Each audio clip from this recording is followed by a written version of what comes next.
The first thing I remember is thinking she didn't miss. Not a drop. That wine wasn't an accident. Not even close.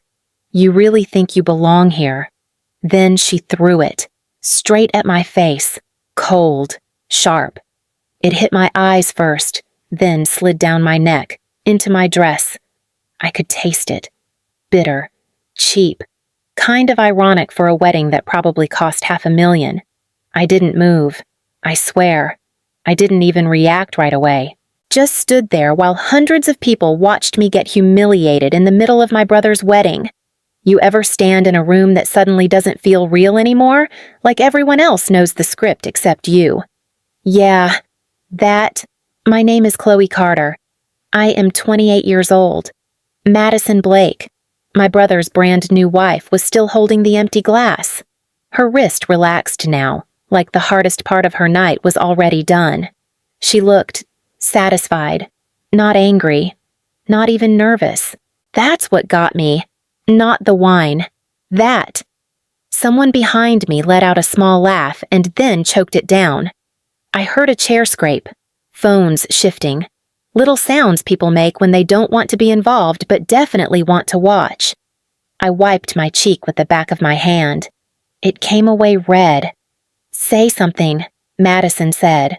Her voice dropped lower this time, like she was inviting me to make it worse.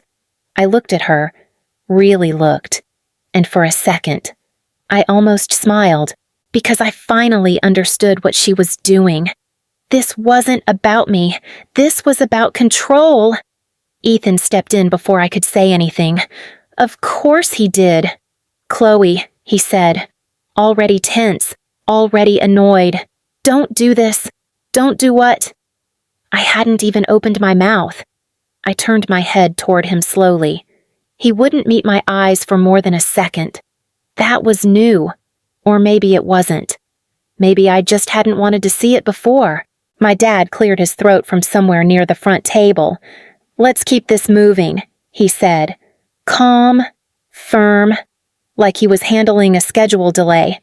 "We're not turning this into a scene." A scene? Right. My mom reached for a napkin. She didn't look at my face, just the stain on my dress. "Chloe," she said quietly, "go clean up." That was it. No one asked Madison why she did it. No one told Ethan to step back. No one said my name like it mattered. Just clean it up. I stood there another second, maybe two, long enough to realize something I should have understood years ago. This wasn't a mistake. This was permission.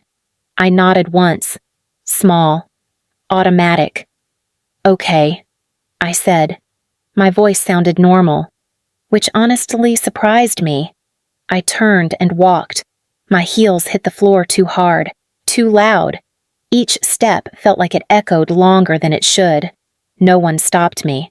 Not my brother. Not my parents. Not a single person in that room. The hallway outside smelled faintly like flowers and spilled champagne. Too sweet. Made my stomach turn a little. I pushed through the doors and stepped into the night air. Cool. Quiet. For the first time all evening, I could actually breathe. I stood there for a second, then another, and this thought clear, steady, almost calm just settled into place. They really thought this would end here.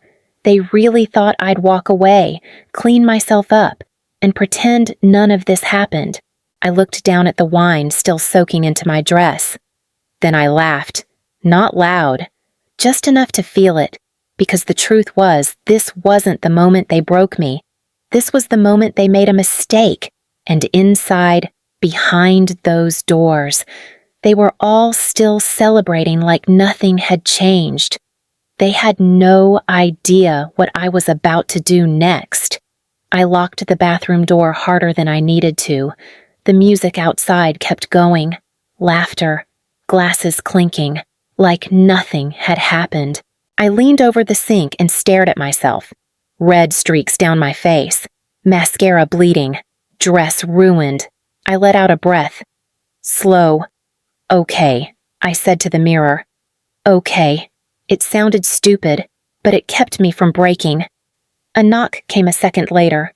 "Chloe," a voice said, soft, careful. "Sophie." I didn't answer right away. "Chloe, can I come in?" I hesitated, then unlocked the door. She slipped inside and shut it behind her. Up close, she looked uncomfortable. Not fake, just caught in the middle. "I'm so sorry," she said.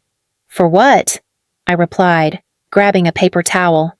"You didn't throw it." She flinched a little. I didn't know she was going to do that. "Yeah," I said. "Nobody ever does." Silence sat between us for a second. Sophie stepped closer. "Madison's been tense all week," she said. "Her parents are here. There's pressure." I let out a short laugh. "So she throws wine at me in front of hundreds of people. I'm not defending her," Sophie said quickly. "I'm just saying this wedding means a lot to her family." There it was. I met her eyes in the mirror. "Of course it does." Sophie hesitated. Ethan's stressed too. She added, "There's a lot tied into tonight." I dabbed at my dress. It made it worse. Tied how she didn't answer right away. "Then there's an investment deal," she said quietly. "Madison's parents are backing something for Ethan. A medical expansion. Private funding. Around $2 million. I stopped moving. $2 million. Sophie nodded. "They've been negotiating it for months." I stared at her reflection. And me getting humiliated in the middle of it is just acceptable collateral. That's not what I'm saying. That's exactly what you're saying. She stepped back a little. "Chloe, I think you should just let this go. Tonight isn't the night to fight them." I looked at her, really looked. She believed that, or at least, she needed to. I dropped the paper towel into the sink. "You know what's funny?" I said. "What?" "They always say that." Sophie frowned. "Say what? That it's not the right time." I reached for the door. "Funny how it's never the right time when it's me." "Chloe." I opened it. The noise from the reception flooded back in. Music louder now. People cheering somewhere. I stepped out. Behind me. Sophie didn't follow. And as I walked back toward that room, I wasn't thinking about the wine anymore. I was thinking about $2 million. And suddenly, everything about tonight made a lot more sense. I didn't go back in angry. That would have been easier. I walked in smiling. Not big, just enough to pass. You ever fake normal so well you almost believe it yourself? Yeah. That. Ethan spotted me first. "There you are," he said, low, tight. "Where did you go, bathroom?" I said. "Wine stains." Remember, his jaw flexed. "Don't start." "I'm not starting anything," I said, still smiling. "Looks like everything's going great." Madison turned toward us. Her eyes dropped to my dress, then back up. "You cleaned up fast," she said. "Didn't have much choice." She gave a small shrug.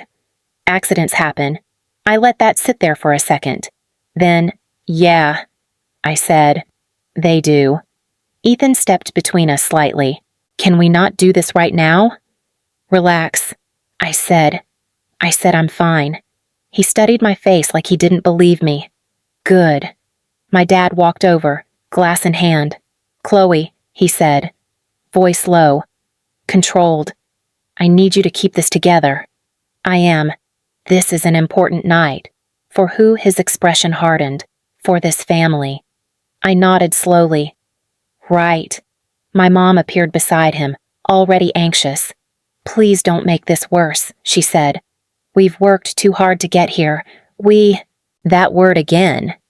I glanced past them, across the room. A couple I didn't recognize, older, polished, watching everything a little too closely. Madison's parents. They weren't smiling anymore. Interesting. I looked back at my family. All of them tense, waiting, managing me. Like I was the problem to contain. I exhaled softly. "Don't worry," I said. "I won't ruin anything." Ethan let out a breath. "Good." I tilted my head slightly. I mean it. Madison relaxed just a fraction. My dad nodded once. That's all we need. Yeah, that's what they thought. I picked up a glass from a passing tray. Not wine this time. Something clear, held it steady, and smiled. Because now I knew exactly what kind of night this was, and I wasn't the one about to lose control. I noticed him because he was the only person in the room not pretending.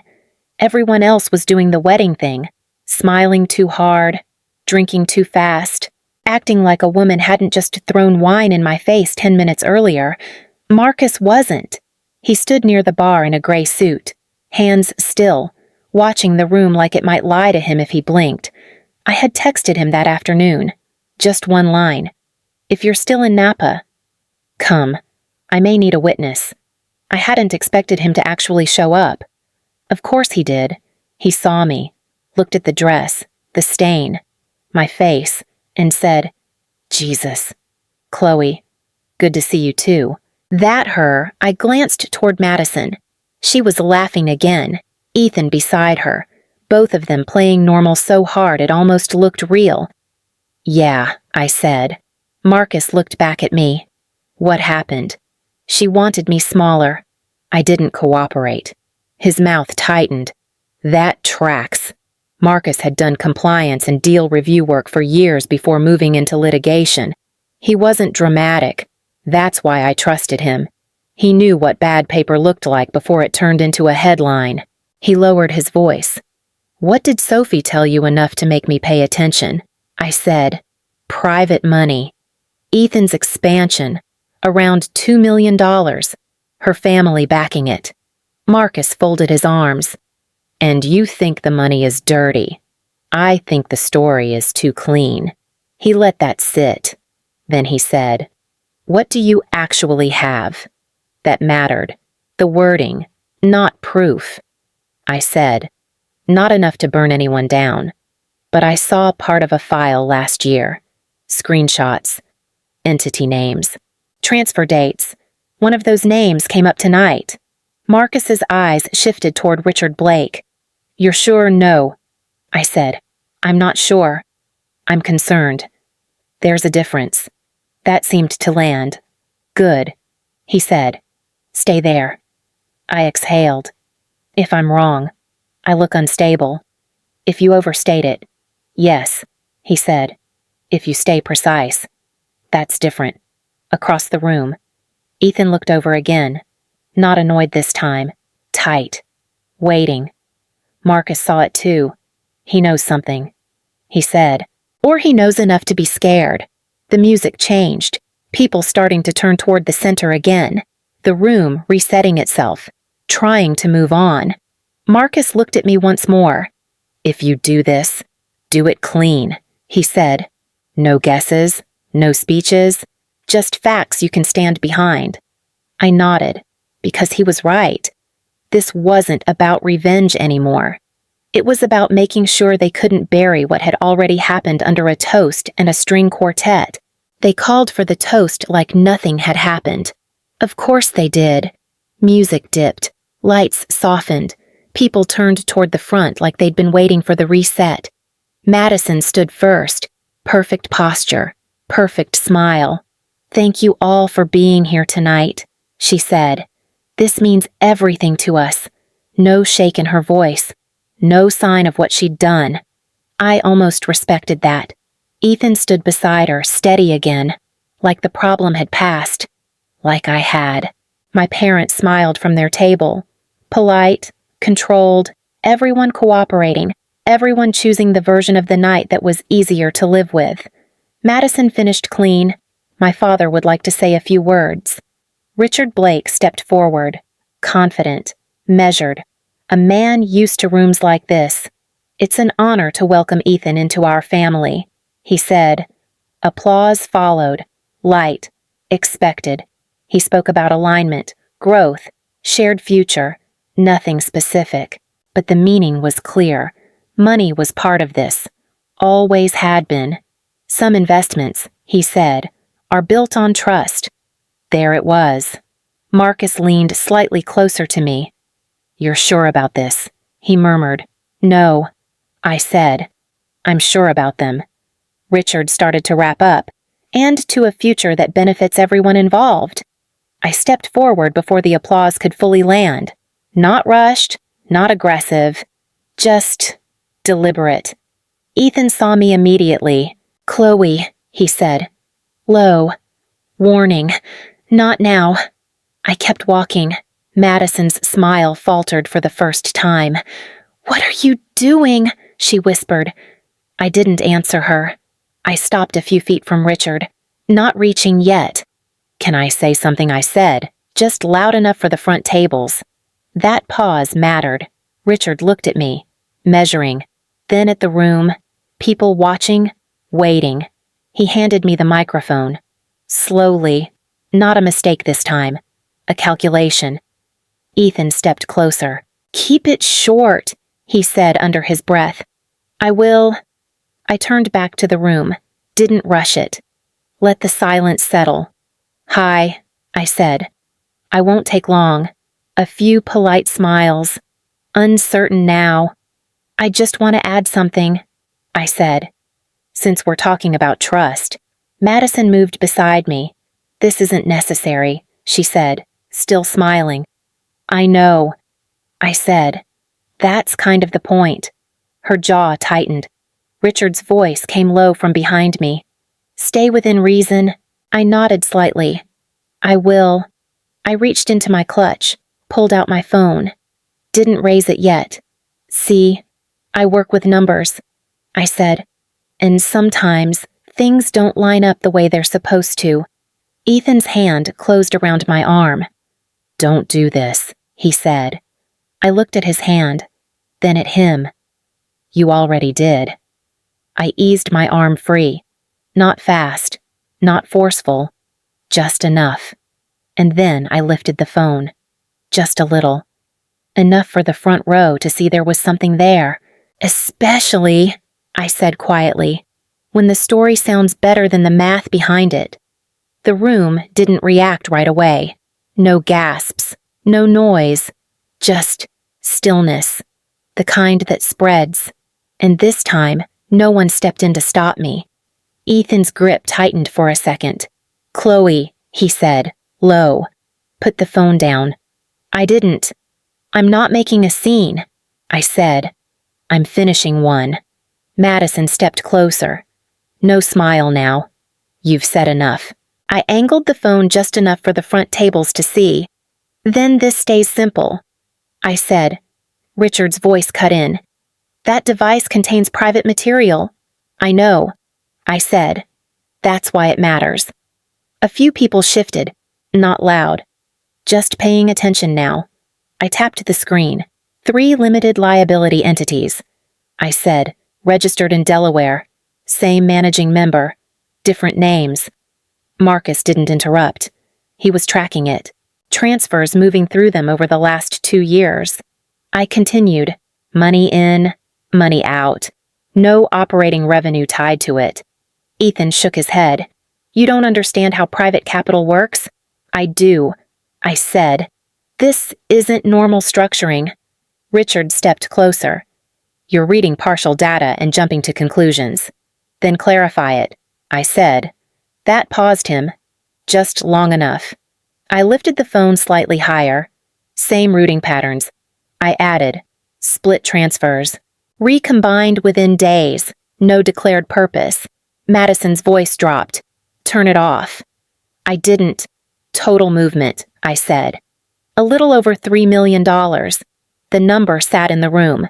Not dramatic. Just heavy. Ethan stepped in front of me. "You're done." I held his gaze. "You keep saying that." His voice hardened. "You're embarrassing yourself." "Maybe," I said. "But I'm being specific." Behind him, my dad stood. "Chloe," he said. "Enough." I didn't look at him. Marcus spoke from behind the crowd. "She's describing real structures." That landed harder than anything I said. Richard turned. "You want to repeat that Marcus stepped forward." "Calm. I've seen similar filings," he said. "She's not making this up." Ethan looked between us. "Marcus," Stop. Marcus didn't. I'm not adding anything, he said. I'm confirming what's already been said. Madison grabbed her father's arm. Say something. But Richard didn't. Because now it wasn't just an accusation. It was pattern. And once people recognize a pattern, you don't get to talk your way out of it the same way. No one clapped. No one even pretended to. It just shifted. Not loud, not dramatic. Just enough that people stopped relaxing and started paying attention. Ethan stepped back from me. Not far. Just enough to create space. That's not verified, he said. You're pulling pieces and making it sound worse than it is. I'm not adding anything. I said, I'm pointing at what's already there. Madison turned sharply to her father. Say something, she said. Fix this. Richard didn't move right away. Then, this isn't the setting for this kind of conversation. Careful, controlled, but not a denial. People caught that. You could feel it. Marcus folded his arms. That's a deflection, he said. Richard's eyes snapped to him. You're out of line. Am I? Marcus replied. Then correct the facts. Ethan turned. Marcus, stop. Marcus didn't even look at him. I'm not the one speaking out of turn, he said. Madison's voice cracked. This is insane, she said. You're trying to ruin this night. I let out a breath. You already started that. She flinched, not subtle. My mom stepped forward. Finally. Chloe, please, she said. This has gone too far. I looked at her. No, I said. It just got clear. My dad followed. You're embarrassing the family. I almost smiled.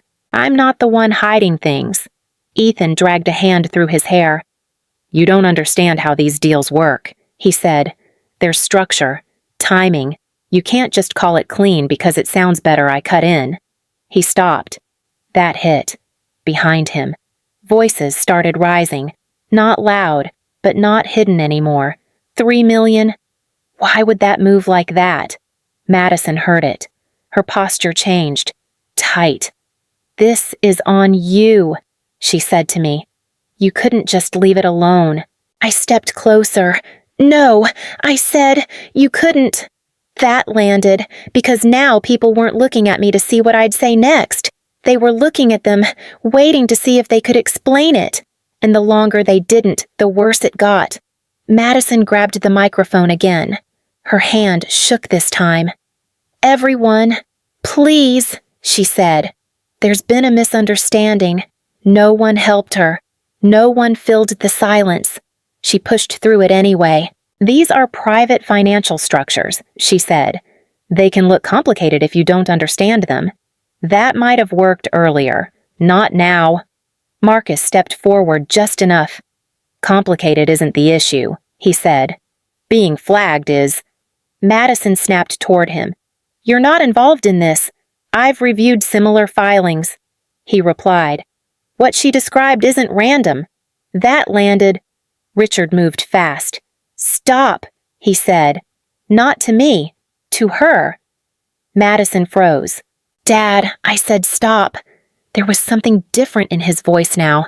Not control, containment. Ethan looked between them. What is going on? He said. Just explain it. Richard didn't answer. He looked at me instead. You've made your point, he said. This doesn't belong here. I held his gaze. It does if it's part of what you're asking people to trust. That hit, not loud, but clean. Madison's voice broke. She's twisting everything, she said. This isn't real. I didn't respond. Didn't need to. Because people weren't looking at me anymore. They were watching him. Watching her. Watching who would actually explain something. Marcus leaned in slightly. Once this is public, he said quietly, lenders don't wait around. Ethan caught that. Lenders, he said? What does that mean? No one answered him. That was the answer. Madison tightened her grip on the microphone. We're done, she said. This is over. But it didn't land. Not like before. Because the room wasn't following her anymore. They were measuring, comparing what they heard with what no one was willing to deny. And that's the part you can't fix. Once people start doing that, you don't lose control all at once. You lose it piece by piece, right in front of them. One of the men in suits stepped forward. Calm, measured. Mr. Blake, he said. We need a word. The room didn't move, but it shifted. Richard didn't look surprised. Annoyed. Yes. Caught. Maybe. This isn't the time, he said. The man held his ground. It actually is. Madison's voice tightened. Dad, who are they? He didn't answer. Ethan stepped in. No, he said. We're not doing this here. Whatever this is, it can wait. The second man spoke. It's been waiting, he said. Long enough. Marcus leaned slightly toward me. Regulatory review. He murmured. Or enforcement adjacent. That made it real. Madison's shoulders dropped. Not dramatic. Just gone. This is because of her, she said, pointing at me. She started this. Richard snapped. Stop. Sharp. Final. She went quiet. Ethan looked between them. Someone tell me what's happening. Richard exhaled. There are internal reviews, he said. Routine. Marcus didn't let it sit. Routine doesn't show up unannounced, he said. Richard ignored him. Ethan shook his head. You told me everything was secure. It is, Richard said. Too fast. Too clean. I stepped forward slightly. 3 entities flagged, I said. 2 under active review. 1 dissolved 6 months ago after irregular transfers. Ethan turned to me. Stop, he said. You've done enough. No, I said. I haven't. Madison's voice broke. You're lying. I held her gaze. I'm not. Silence again. Different this time. Heavier. Because now it wasn't confusion. It was recognition. The first man spoke again. We can move this to a private setting, he said. But it won't be delayed. Richard nodded once. Controlled. Already thinking ahead. Fine. He turned to Madison. Go inside. I'm not leaving. You are. That tone made her step back. Not by choice. By instinct. Ethan stayed where he was. Tell me the truth, he said. No one answered him. Not his wife. Not her father. No one. And that's when it hit him. You could see it. The moment the version he trusted stopped working. He looked at me. Different now. You knew, he said. I suspected. That's not the same. It is, I said, when you don't want to check. He exhaled. This wasn't supposed to happen tonight. I almost smiled. I know. Around us. People were pulling back. Quiet conversations. Phones out. No one hiding it anymore. The wedding was still there. Lights, music, tables. But it wasn't holding. Because once the structure cracks, people stop pretending it's solid. Richard walked out with the 2 men. No explanation. Just leaving. Madison watched him go. Ethan didn't follow. Neither did I. Because this was the part they couldn't manage. Not anymore.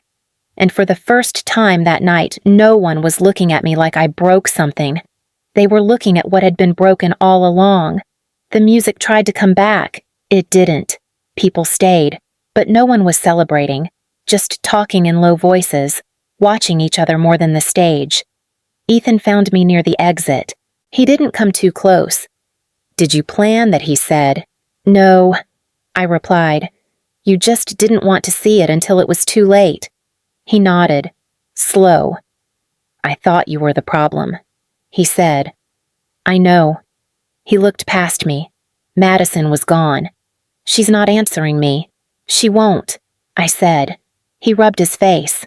I built everything around that deal, he said. Her family, the funding, all of it. And you didn't check any of it. That landed. I wanted it to work. He said. Yeah, I replied, "That's usually when people stop checking." He didn't argue. "I shouldn't have let her do that to you." "No," I said. "You shouldn't have." We stood there for a second. No tension left. Just what was left after.